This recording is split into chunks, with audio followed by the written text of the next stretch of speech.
Hey guys, this is Tyler here in Estonia. It is December here, and I'm going to talk to everyone about the famous Ross Ulbricht. So many people may be aware of this guy. His name was Ross Ulbricht. He's a guy that set up an e-commerce operation. It was in the dark web. It was known as the Silk Road. And what the Silk Road was is that they facilitated the sales of mostly illegal enterprise goods or services. So this platform sold things such as narcotics, weapons, and other illegal contraband. And it also was a means that someone could facilitate a hit on someone else. So it was largely mostly illegal based enterprises. There was some legal stuff on here, but it was mostly run in the dark web. And if anyone knows anything about the dark web, this is a area of the internet many people aren't aware of, and this is where a lot of these illegal transactions happen, and it's actually very large. It's a very interesting area to look into. But what happened with Ross Ulbricht is that he launched this platform about 7 years ago, the Silk Road. And the Silk Road, it was running for, I think, about a year and a half before the FBI, the CIA caught up with him, Secret Service, and they had already been doing a undercover investigation, trying to figure out who was running this enterprise, because they had found out about this enterprise very early on. They had a lot of undercover operations going, and eventually they figured out who it was. And how they figured it out is actually because Ross was sending some articles through the mail. It was, I believe, FedEx. One of the things was fake passports. He was in the process of ordering fake passports so that he could then leave the U.S. and move somewhere else and to a foreign country. He was looking at places like New Zealand, Australia, I believe some other Asian countries, and he had the intention to leave because I think he felt he would at some point be on the radar, and he had to have an exit plan in place. And indeed he was on the radar, but he was a little too late in the game, and they eventually caught him. I believe it was in October of 2015. They ended up doing a raid, and at the time he was living in California with some roommates. And they ended up raiding a library where he was working at the time. It was the Library Cafe, and they ended up arresting him on the spot. They confiscated items such as personal computer, cell phone, etc. What's interesting also is that when they were doing the raid, the guys that were in charge, the agents, were not following certain protocol. They were actually doing some things illegally, and two of the agents actually ended up also getting sentenced to prison. This kind of shows you the government, they can get away with quite a bit, and in this case they did so much that these agents ended up having to serve some time in prison. And I believe the two of them are now out of prison. They only got I believe it was a 5 and a 10-year sentence or something. But if these guys hadn't been going that far, if these guys had not been going that far with their operation, chances are Ulbricht probably would have been able to get out of the U.S.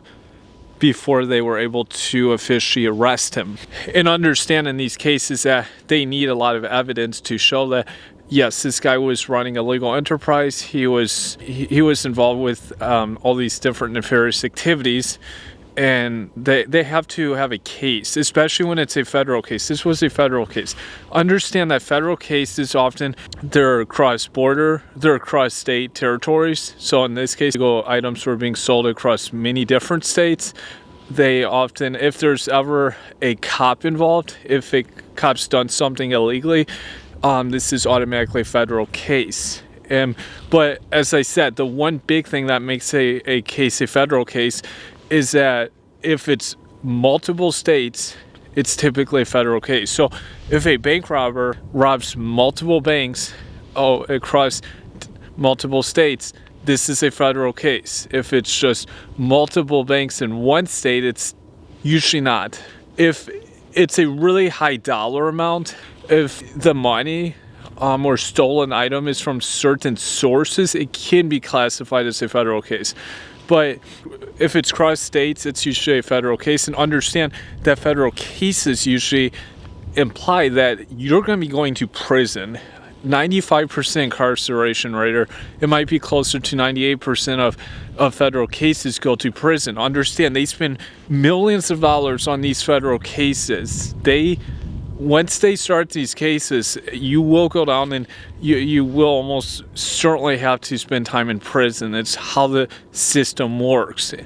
They spend a lot of money, and we understand here what this system is about. They obviously use these cases to promote agents, it helps judges, their records, political people, and it's just I think it's a very rigged system myself, but that's a different story. In terms of with Ulbricht, this was a big case. It was both state and federal, and he was brought down. When he was brought down, by that point, he had already accumulated tens of millions of dollars in crypto assets. Many of these dark web websites actually facilitate payments in the form of crypto, because crypto, of course, has this conspicuous, anonymous aspect to it. It's much easier to conceal identity, of course, through crypto rather than using traditional payment systems, using debit or credit. Much more easy to conceal identity. And also, I believe that some of the dark web websites or platforms, regardless of what people say about these websites, I think were very important in promoting and pushing forth the usage of crypto, because these platforms were some of the first platforms to begin using crypto as a payment means for their website, because they really had no choice in the matter. We saw this with Ulbricht. Crypto was a big part of the website. When his website got taken down by the FBI Secret Service, they stated that he had personally around close to $30 million worth of Bitcoin. And interestingly enough, this was at a very low point for Bitcoin. I figure this was 5 or 6 years ago. This was before the huge run. This Bitcoin, at its high point just a few weeks ago, this would have been worth, I believe, over $1 billion. Ross Ulbricht, whether or not he technically owned all of this crypto is difficult to say, but I would certainly say that he was at least worth $500 million if he had still had just this crypto. This is not even taking into consideration further transactions from the website. And so he was way ahead of the game when it came to the crypto movement. And this is actually one of the reasons I believe the feds took him down. I think this was at a time when crypto seemed like a big threat to the monetary system. The federal government very much understood this. If we look at a lot of his activities on Silk Road, there's nothing there that really demonstrates a criminal case for like 2 life sentences or 3 life sentences, which is what he was given. Ulbricht was actually given more prison time than a guy like Chapo, the famous Mexican cartel member, the famous Mexican gang leader. There's many other guys that have been given harsher sentences that have done heinous crimes, that have just done an insane amount of crime. There's been famous mobsters who've whacked like 10 guys and they've been given like 20 years in prison. And then Ulbricht gets like, I think, 3 life sentences. It's crazy here. So this is something that we can learn here, and that's that they didn't like crypto. That this is one of the reasons why I think the judge gave him such a harsh sentence. This judge was very harsh with many prisoners before. She was actually nearing retirement when this case was tried. If Ulbricht had been tried by a different judge, he could have gotten a much lighter sentence, unfortunately. And this is where I believe as MGTOW guys, we can really learn a message here. And one of those things is that judges, especially female judges, do not show any sympathy. If you're going into a court system, and this is the same for guys who are going through divorces, who are going through any type of situation, it could be for tax reasons, they have to understand if there's a female judge, not always, they're much likelier to have issues.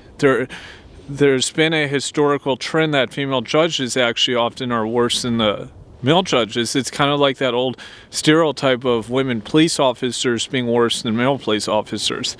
And I think this is often the case with the judicial system, federal, state, in America, and also in other countries.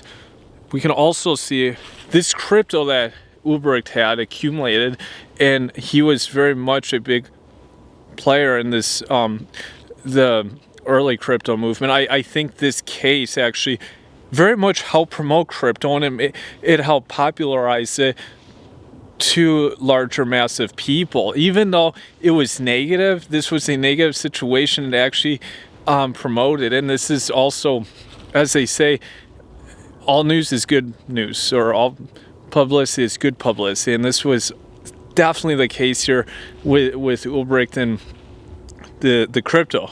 The crypto, though, obviously was, I think, another thing that really caused a lot of chaos in his case. If it was normal money, the judicial system and the judge and other people involved did not firstly understand crypto. The people in power, of course, did not like this concept of crypto. And I still think some don't.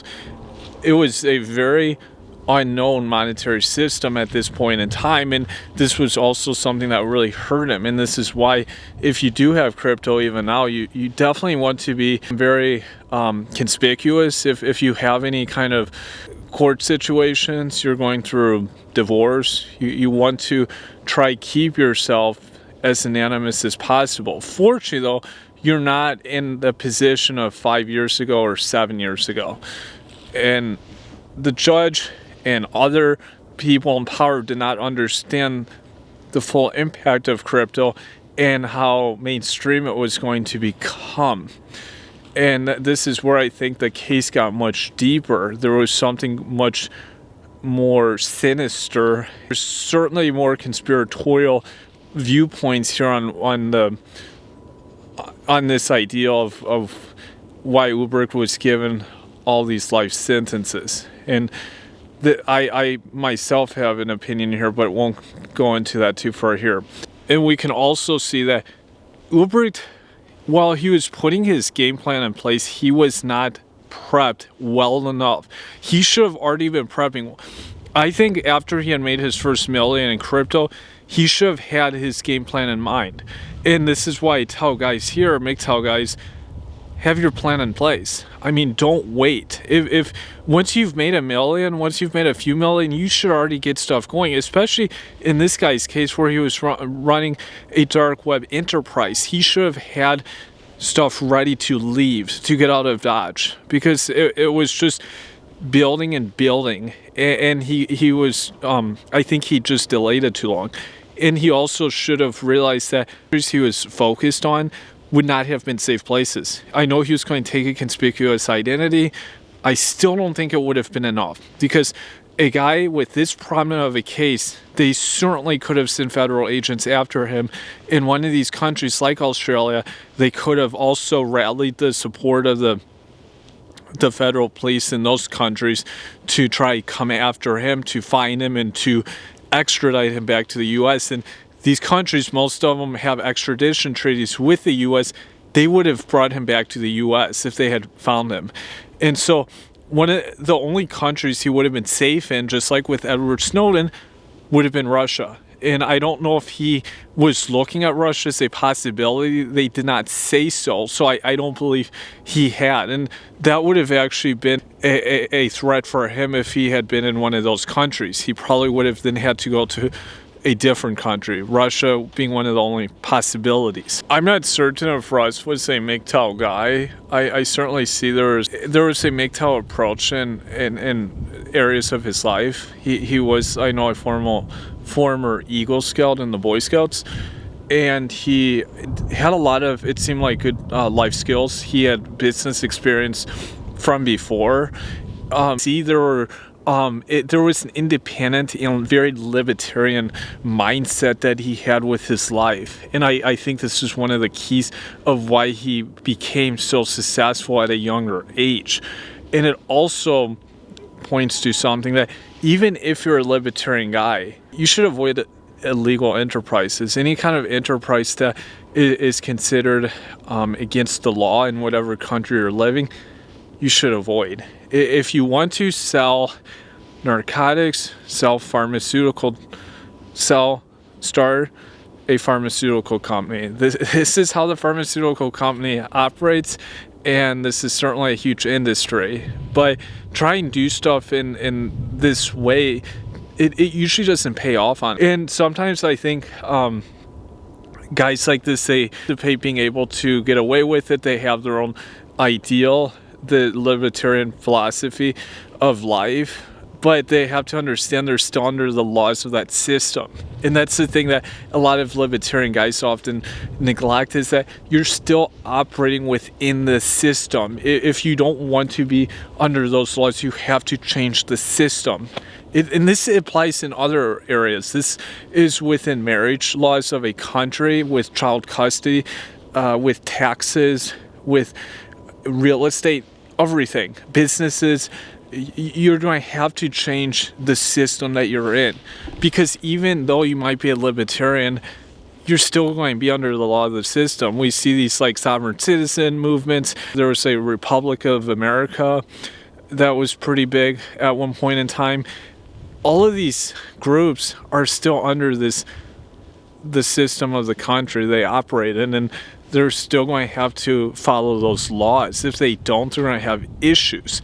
And there's very good opportunities in clean enterprises, and you don't have to worry about sacrificing your freedom. You're not going to be fodder for the system and have to waste away your life incarcerated. And understand too that if you're fighting the government, the feds, whoever, this is an endlessly funded system. They will come after you. They will spend tens of millions of dollars and run a case, even if they spend more money than the person has profited themselves.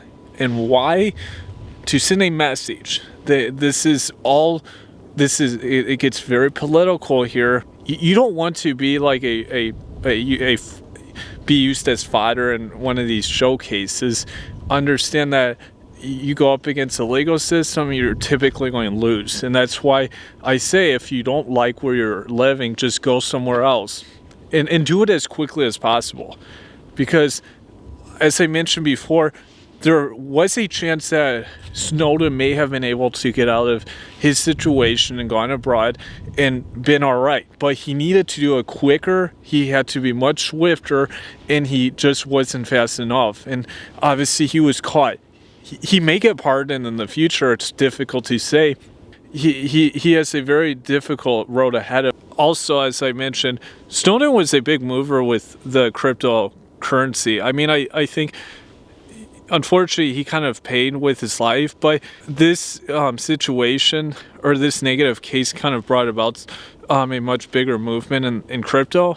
And that's why I really am pleased to see that the movers in the crypto space have really taken his back with having him pardoned and really trying to fight this case. So he was really, I believe, monumental in making crypto he really helped many people understand the possibilities of crypto and where it could be used in legal enterprises in good ways, not, and obviously not just for not just for dark web websites here. There's a lot that we can learn here from Snowden, and I look forward to your feedback below. Thank you.